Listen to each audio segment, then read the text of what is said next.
Bill and Dave are on the lam, not a scam. Grab your cam, could be in the traffic jam or maybe in Siam.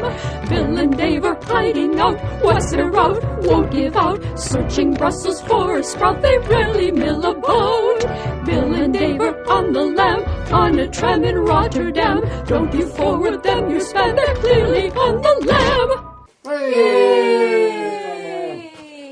This is a special movie club version of On the Lam. I suppose we can tell them where we are, the name of the theater. Sure, Dave. Yeah. It's Drywall Theatre.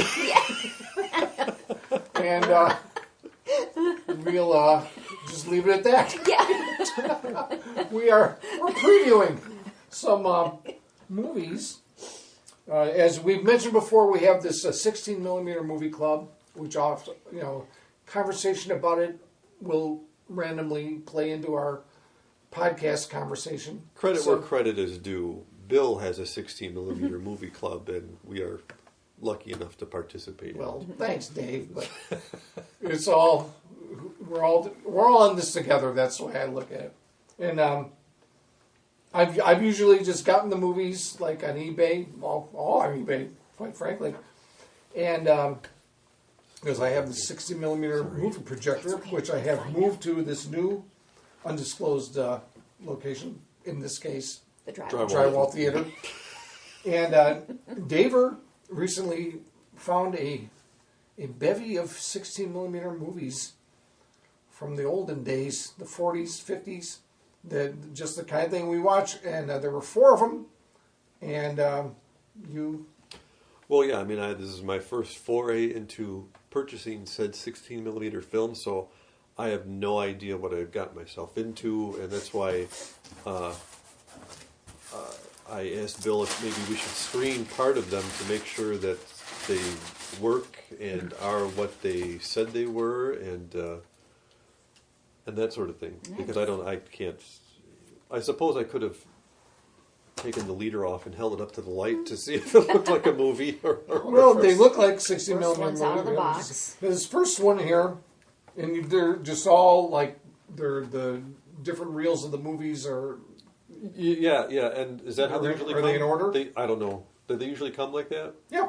And I'll tell you, as a consumer who buys lots of things entertainment-wise, it was a little anticlimactic opening that box because there wasn't any packaging to go with it. It was just reels of film. Like, This is This is it. well, yeah, They are. Yeah, this is not the movie poster that is on the DVD box. It's just we have to create our own posters in our head with Right. the 16mm movie club. as you listener are going to have to create now, and that we're going to be What's the name of screening this a feature visual. here? This one is, and David, you might remember the cast in this. This might be the Frank Sinatra one.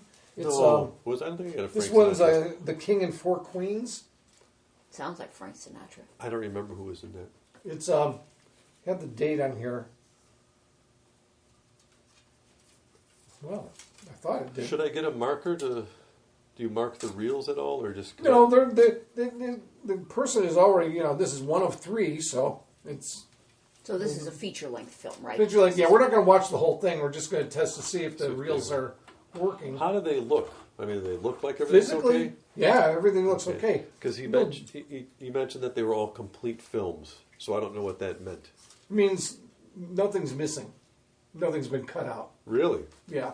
No, I've been told that before. But there's no way to know unless you're really intimately familiar with the original. Mm-hmm. There's no way to know if this could be an old TV print that they edited for commercials, and there might be scenes removed.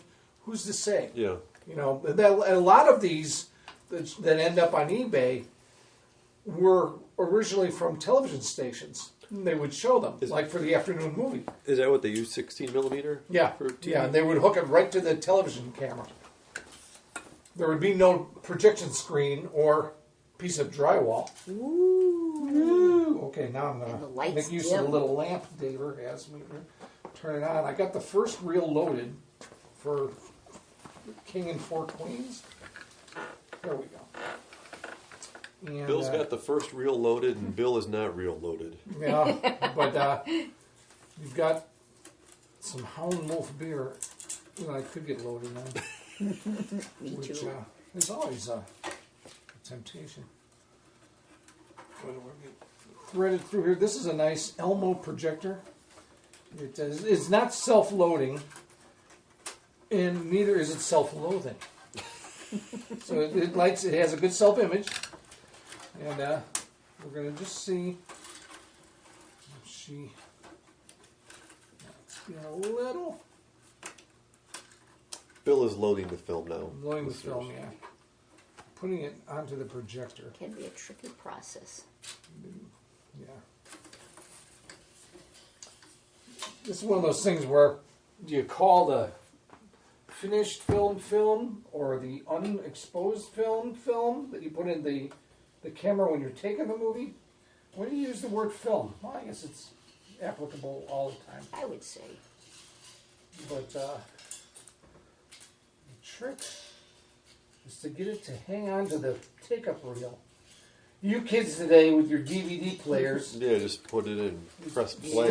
Yeah, it's like, this is the sound of me struggling. Let's get this little light up. There we go. Now I can see that. I'm trying to put it into nothing. This one's very handy about light. Bill has discovered the black hole, and it's in a 16mm take-up reel. Yeah, and I'm falling into it. Okay, there we go. I got it in the little slot. Hold it with my finger. Now I'm going to wrap it around. Nice little tight. And hopefully, That should do it. when it starts, we'll see if this thing, we're just going to go through these reel by reel, as much as a half hour will take up. And we're going to see if it's playing reasonably well, if it's a movie we could show at our movie club. And I think probably are. So here we go with, what is it? This is The King and Four Queens? The King and Four The Queens. King and Four Queens. And you had all of when you sent me the one Facebook message, Dave, or you had all the stars and the directors Yeah. and the year. I can't remember now. No, I can't even. We'll see. We'll see the open credits and we can even say it. Yeah, well, then we'll all know. Okay, I'm going to turn on the sound. I have an extra lamp and exciter bulb out in the car just in case we have a blowout. I'm turning on the sound. Fascinating process for reading sound in these things. Yeah, this is pre-computer. I don't understand. This is analog. I don't either. It's really mysterious. Yeah, the sound is read with a light bulb. Yeah, that's Which the bottom line. That how someone came up with that is beyond how me. they figured that out. Yeah. Well, It was from the aliens. it is. It's ancient See? aliens, Marge. Ancient aliens. All right, here we go. The King and Four Queens. No, I got that in wrong. How do you know? There, it's better. That's Oh, no, better. maybe it's not. Oh, look how clear that is. There's a girl. They often would put pictures of pretty girls in the opening. You see some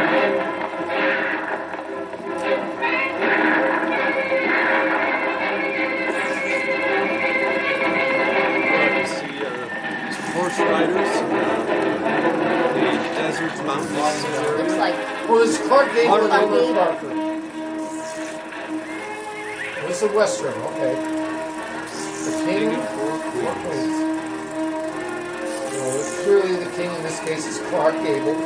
Well, so far I'm happy with this purchase. Yeah, I can see it, I can read it. awesome.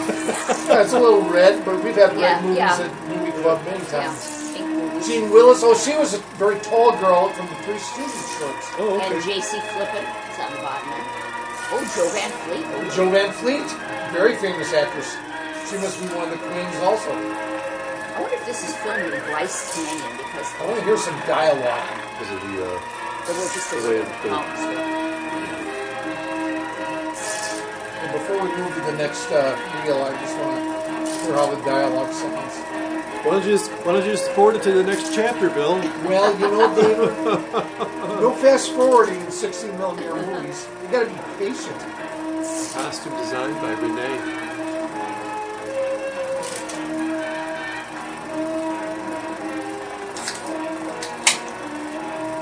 The sound has that grade school film strip wobble to it, warble to it once in a while. That is just fine. We like that ambience. Raoul Walsh, very famous film director. Okay. Here comes some dialogue. Well, it's a horse anyway. Clark Gable's riding around a horse on these rocks. I suppose we should describe what we're seeing. And there's some three But desperados. maybe chasing They're chasing them. They're going up this rocky escarpment. How's that for a word? Escarpment. Look it up. This is going right along with a lot of your recent Facebook photo changes. Yeah. Yeah. Yeah. The horseback ride. And not the blasted sound for our podcast listeners. I'm wondering right now if they can even hear us talking over the rattle of the projector, but I guess we'll find out. Oh, let's turn it up. Clark Gable's going down the hill on his horse. Woo! Yeah, this is my goodness. I always found it amazing that you can get a horse to do that. Yeah. All right. Oh, there's some battle. Now they're in town. We're in town. Let me turn the volume up a little. So this looks like the Undertaker. Hey, stranger! Give a man a hand? Sure thing, old timer. Oh, Clark Gable voice. Sure thing, old timer. Hey, Yeah, I'll feed you. You got it. Okay. that ain't the way I heard it. Cover the vein now. Just helping him load it. Nice piece of stone. Who's the lucky customer? Stone. Don't rightly know. He's not dead yet? Dead 2 years. If he is dead. This is a rather interesting line of work you're in. Can't complain. Buried the barber yesterday. Now that's it. Thank you. Well, I better stop it here. Yeah. This looks good. It looks Well, good. I like it so far. And it's a rarity in that it's a color feature. Yeah. Yeah, we usually have black and white. No. We'll just rewind this one. What's the year on this one? Is this We don't remember. I do not. late 50s? Yeah, I wanna see. Clark Gable died. I would in- say this is like 57, it looks like. Yeah, because Clark Gable has a died look in of- 1960 or he something looks like like that. He looks like he's About dead. 57, 1957. We're not talking about his age. Okay. Oh, do you have like a little towel or something, Dave? Could Yeah. I just need some. Can I use that Yeah. glove? This is just to regulate the speed of the take-up reel, so it doesn't wind up too loose, and then Okay. I don't cut my hand. So I usually use just a dish towel, but I'll wear your little glove here.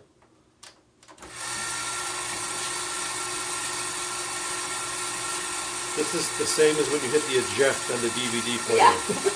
Right. This takes a little bit A longer. bit longer. These reels, how was that? About a foot and a half